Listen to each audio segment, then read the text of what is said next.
আসসালামু আলাইকুম রহমতুল্লাহ। প্রিয় ভিউয়ার্স, প্রিয় ইমানদার মুসলমান ভাই বোনেরা, যে যেখান থেকে আমাদের আজকের ভিডিওটি দেখছেন, আপনাদের সবাইকে স্বাগত, শুভেচ্ছা, অভিনন্দন জানাচ্ছি অন্তঃস্থল থেকে।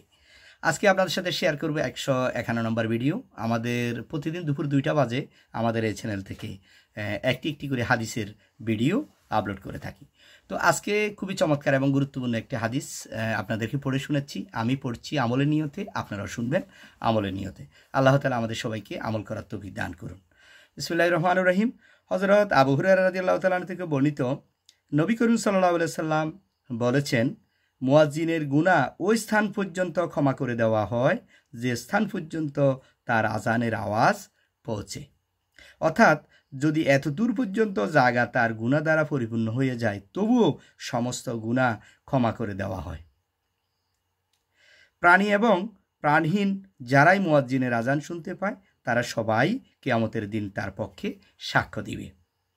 যারা মুয়াজ্জিনের আজান শুনে নামাজ পড়তে আসে, তাদের জন্য 25 নামাজের সওয়াব লিখে দেওয়া হয়। এক নামাজ হতে পূর্ববর্তী নামাজ পর্যন্ত মধ্যবর্তী সময়ে গুনাহ ক্ষমা করে দেওয়া হয়। এই হাদিসটি এসেছে আবু দাউদ শরীফের ভিতরে, এসেছে 515 নম্বর হাদিস।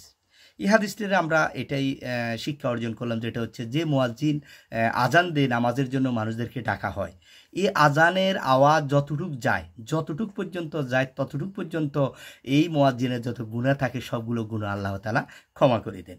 এই কথাটার অর্থ হচ্ছে তার গুনাহ যত বড় হোক, যত বেশি গুনাহ হয়ে থাকুক, যখন সে মসজিদে আজান দিয়ে মানুষদেরকে মসজিদে নামাজের জন্য ডাকে, আল্লাহ তাআলা তখন তার এই গুনাহগুলো ক্ষমা করে দেন এবং কাল কিয়ামতের ময়দানে তার জন্য সুপারিশ করা হবে, তার জন্য সাক্ষী দিবেন প্রাণী এবং প্রাণহীন যত মানুষ, যত কিছু আছে আল্লাহর সৃষ্টি, যারাই মুয়াজ্জিনের আজান শুনে, আল্লাহ তাআলা সেদিন আল্লাহ তাআলার কাছে তার জন্য সাক্ষ্য দিবেন। তাহলে এই আমরা অনেকে আজান দিই না, মসজিদে আজান দেওয়ার চেষ্টা করি না। এই জন্য আমরা যেখানে থাকি মসজিদে অন্তত আজান দেওয়ার চেষ্টা করব। মাসে একদিন হলেও, সপ্তাহে একদিন হলেও, বছরে একদিন হলেও আমরা আমাদের যে মসজিদগুলো আছে মসজিদে গিয়ে আমরা কি করব? আজান দেব। তাহলে আমরা এই সওয়াবটা অর্জন করতে পারবো এবং প্রাণী এবং প্রাণহীন যত প্রাণী আছে কাল কিয়ামতের ময়দানে সেই কঠিন মুসিবতের সময় আল্লাহ তাআলা কাছে সাক্ষ্য দিবেন।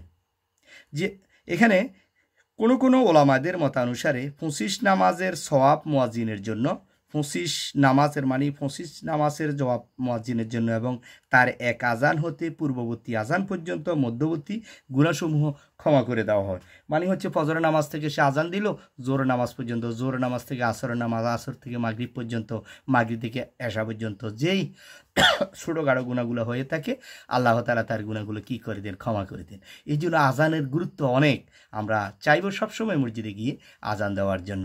আল্লাহ তাআলা আমাদের এই হাদিস অনুযায়ী আমল করার তৌফিক দান করুন। আমিন। আসসালামু আলাইকুম রহমতুল্লাহ।